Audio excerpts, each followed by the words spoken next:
mathematicians, we will see on another problem asked in the CSIR June 2014. It is a part B question, 28th problem.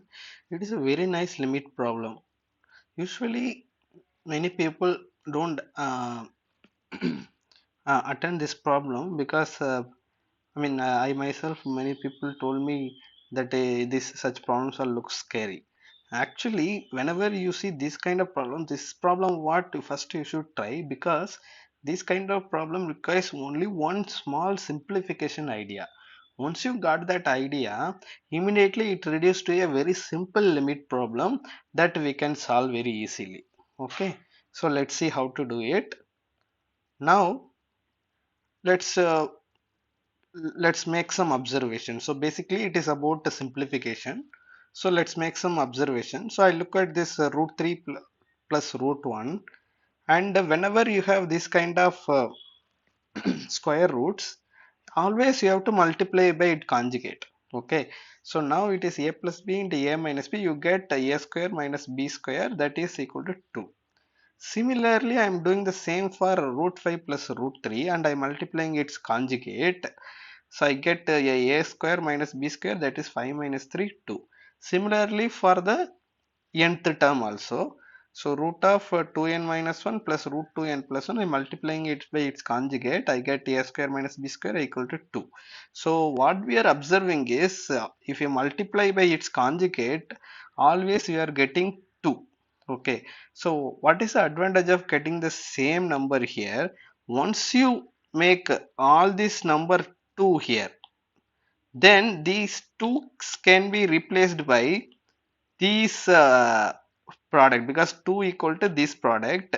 So what happens is you can cancel out this root 1 plus 3 with this thing, then only this number remains in the numerator. So basically the sum of fraction can be changed into sum of some numbers, which are not fractions, so easy to calculate.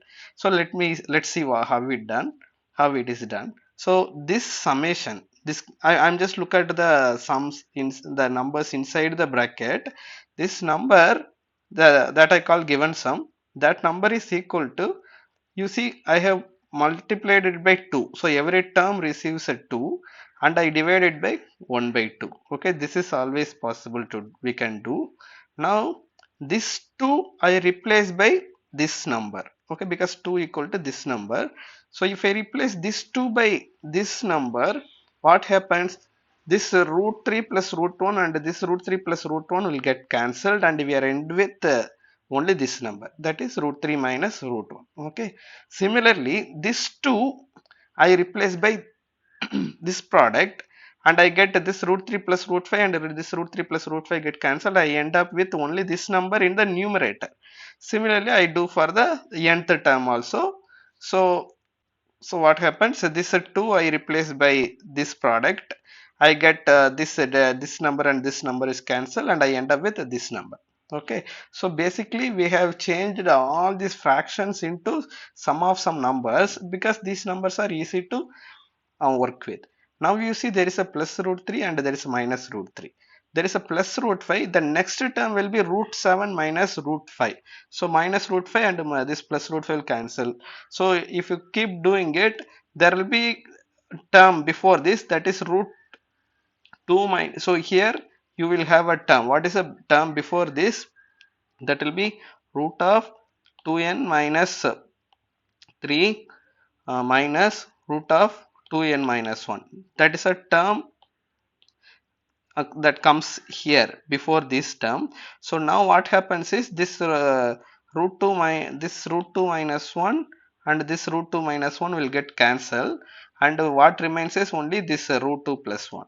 Okay, so overall what remains is this minus 1 remains and this root 2 plus 1 remains, then all the other intermediate terms get cancelled. Okay. Right. So now what we have is this given sum. This big sum is now we have got it is equal to 1 by 2 times root of 2n plus 1 minus 1. And what we need to find? We have to find limit n tend to infinity 1 by root n times this sum in the bracket. Therefore we want to find limit n tend to infinity 1 by root 10 the value of the sum, that I put it here. Now I take the 1 by 2 outside, and I take 1 by 2 outside, and I take the root n inside. So this is root of 2n plus 1 by root 10 and minus 1 by root 10. Okay. Now I have a root n in the denominator. Therefore I take a n from the numerator. If I take a n from the numerator, root n will come. So that is root n by root 10. I have taken a n outside, so this n will cancel and I get 1 by n. Okay. So minus this 1 by root n I have here. So this is equal to this root n cancel. I get limit n tend to infinity 1 by 2 root of 2 plus 1 by n minus 1 by root 10. So now when I apply n tends to infinity, this 1 by n tends to 0, this 1 by root 10 tends to 0, we get root 2 by 2, and the answer is 1 by root 2. Okay. I hope I wrote the last but one term correctly. Please just verify.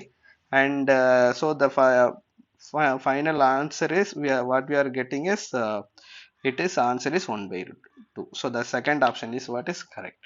Okay, so it is a simple problem. So always try to attack this kind of problems. It requires just some simplification idea, what such as what we have done here, like this. Whatever we have done, it requires some simple idea like this only. Okay. Okay guys, have a great day. Thank you.